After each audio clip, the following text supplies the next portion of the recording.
Let's shift focus now to an exclusive conversation. We're just days away from the union budget, a few days into government formation as well. So the big question on everybody's mind is, what is India Inc. thinking and what is the wish list for respected finance minister? To speak about that and more, I'm now joined by Sanjay Nayar, who's the president of Assocham, also one of the most well-known and seasoned investors and founders of Sorin Investments. Thank you very much, Sanjay, for joining us this evening on ET Now. I want to first ask you about your thoughts on government formation, and given that there's a coalition government now, are there any concerns in the industry in terms of execution of key policies and agendas? I think that with this mandate, I think the government should probably feel more empowered, if you ask me, not less, because you've got certain coalition partners. And I think if everybody's thinking the right way, which is how to make India a developed nation in the next 20 odd years, then I think you will get a better consensus building and you'll get a lot more conviction in the kind of reforms. And frankly, the need of the hour today is execution on some of the projects and some of the initiatives they've taken, but also a set of reforms that are required going forward. So I think actually, if you have the right political will and maneuvering and consensus building behind coming into parliament and getting them through, I think will make it a lot more constructive is my belief. Right, so consensus building is really key, and execution of projects, like you say, is key. But let me also ask you your opinion on what should the government's focus be over the next 5 years, given that the Prime Minister has laid out his long-term vision for Viksit Bharat by 2047. Also, what is the near-term focus that industry leaders like yourselves would like to present to the government in terms of the priorities that you see? Continuity of the initiatives. From my perspective, at least, the continuity of portfolio allocations makes a lot of sense. So with that foundation laid, I think the key thing the government has to think about at a very broad level is continuing to maintain the fiscal discipline that they've got. Luckily, this time, they have a little bit of fiscal flexibility because you got a good dividend from RBI. I don't know how they will use it. Secondly, I think the deficit has been well managed, while most of the capex has gone towards infrastructure, which is good capex. So I think with that buffer and with that intent continuing, they could probably continue to do a higher allocation to capex. And I would say only for the first few years. I've said that many times. It is not only their job to spend on capex. Okay, we have to crowd in the private sector. But maybe a year and a half or two, they continue to do what they're doing because their teams seem to do it very effectively, and then look for schemes and ease of doing business and all the other good stuff we talk about to crowd in the private sector so that the capex cycle can really continue, because that is the need of the hour. So that's one part of it. I think the second part of it, staying with the fiscal, is to try to begin to address the size of the debt that we have. So while the deficit is very well controlled and is on a declining path, I think total debt to GDP is something that we have to remain hawkish about. Right, very valid points you put forth, Sanjay. But one part of your proposals has also been focused on MSMEs with respect to job creation, ensuring that there is equitable growth. In fact, job and income disparity have some of the issues that have been some of the issues this election. So do you suggest a boost on MSMEs, and what beyond MSMEs and entrepreneurship so far as job creation and boosting employment in the country is concerned? I think that the other area has to be continuing and maybe enhancing some of the PLI schemes. And again, I don't want to call it incentives and subsidies because A, it's not the right thing. But you've got to direct the incentives in a manner that you really activate the supply chain angle that we have talked about for a long time. And by the way, there's been a lot of progress in the last 3 years. And if we can get that right, especially for India as well as for exports, I think that's the other area where you can get employment pick up quite a bit. I think that requires a more detailed discussion is my view, but I would say exports and taking the supply chain challenge very seriously. And again, the ease of doing business, even for these corporates, not just SMEs, is extremely important to get employment going. Look, without manufacturing for exports or for locally, it's not going to be easy to increase employment. And I would say ultimately also about the kind of skills we are providing to people. There's no point training them for a lathe when folks are getting focused on a lot more high-tech stuff. So we'll have to also think about how we, channel the energies towards more advanced and more modern techniques and technology, because that's what we need right now. Right. Interesting that you speak of manufacturing, Sanjay. That's also the government's wish to be Atmanirbhar, make in India, not just for India, but for the world as well. But can just the focus on PLI schemes really help in achieving an Atmanirbhar Bharat? How can that be then given a boost? And how can manufacturing be boosted further for it to become a significant part of our GDP? And of course, how can India then play a crucial role as far as global supply chains are concerned? And how can it really establish itself firmly in those? Yeah, I think for the value addition aspect, I would say rationalizing some of the import duties from raw materials to finished goods in a very smart tiered fashion, in addition to PLIs, is the way to go. Okay.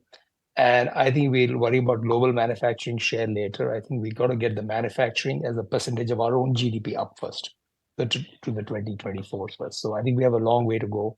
And let's try to address that first before we think about getting a larger share. I think we have to increase the share of value-added exports to the total exports. We have a very small share of that. We have a pretty large share of some of the low value-added exports. So I think just focusing on a very few things rather than complicating and confusing ourselves is the right way to go. And I do want to talk about the consumption stimulus a bit more, maybe after this or maybe now. Rightly said, Sanjay. In fact, value addition is also something that the government is looking at so far as manufacturing is concerned. But when you speak about boosting consumption, the RBI governor also hinted a few days back that rural recovery is very much on track after some dismal quarters. And, this is what is the need of the hour, that is to boost consumption, especially in rural areas. So what more can the finance minister do to boost consumption? I think rural is what, look, I think we've got a lot of the subsidies and schemes going very effectively into the rural hands, thanks to Jan Dhan and thanks to all the digitization. I really think rationalizing the IT slabs will help a lot in general with the lower and the middle class. I also think that there may be, I know it's a dangerous suggestion to make, is maybe it's worth rationalizing GST into simpler tiers and just moderating the rates. It is a pure consumption tax right now, and that's fair. It's been very effectively implemented and has been very effective in terms of indirect revenues. But I think it may be worth, again, talking of a consistent, sustainable consumption stimulus, not just a cyclical one. Rationalizing some of the rates in GST could be actually quite interesting, besides bringing petroleum and all into the center. I mean, that's the way to look at this. I'm sure the economists and the government are giving a kind of a top-down look. This is the opportunity in this budget, if you ask me, to really combine a longer-term strategy, which actually the finance minister every time does emphasize. And I think she has really laid out a strategic plan in every budget. I think this is the time they should lay out a 4 to 5 year plan, okay, and which is well thought out from a macro point of view as well. And it'll have to be a combination of consumption stimulus, which is sustainable, and investment stimulus that they do for a couple of years, but then make sure that everybody else crowds in automatically. And the final thing is, whether you like it or not, our per capita GDP is still small, right? So we've got to get that up, which ultimately will come with real GDP growth. And you've got to make sure that people then have enough disposable income. All right, Sanjay, so you've spoken about expansion of investment, capex, giving a stimulus, boosting consumption, even rationalization of the taxes. Is there anything else you want to this list? And secondly, does the finance minister have enough elbow room when she expands the capex outlay? I think they have an elbow room. Like I mentioned, I think there is elbow room, absolutely. And if you combine that with monetizing some of the operating assets under the National Monetization Plan, you can actually fill that gap back on the fiscal account. So you can actually make it quite a virtuous cycle. I mean, I feel that CapEx, the quality of CapEx matters more than the quantity. And until now, the quality of CapEx has been very good. We have seen that in the creation of infrastructure. I think a little bit more allocation again through the tax route towards R&D, which is a topic that did come up in finance minister consultations. Although they have quite a few incentives and innovation fund and stuff like that, which people should tap into. But having said that, I think benefits for some of the new manufacturing plants, expansions, maybe the sunset for 115 AB gets extended, maybe some special tax benefits for real R&D.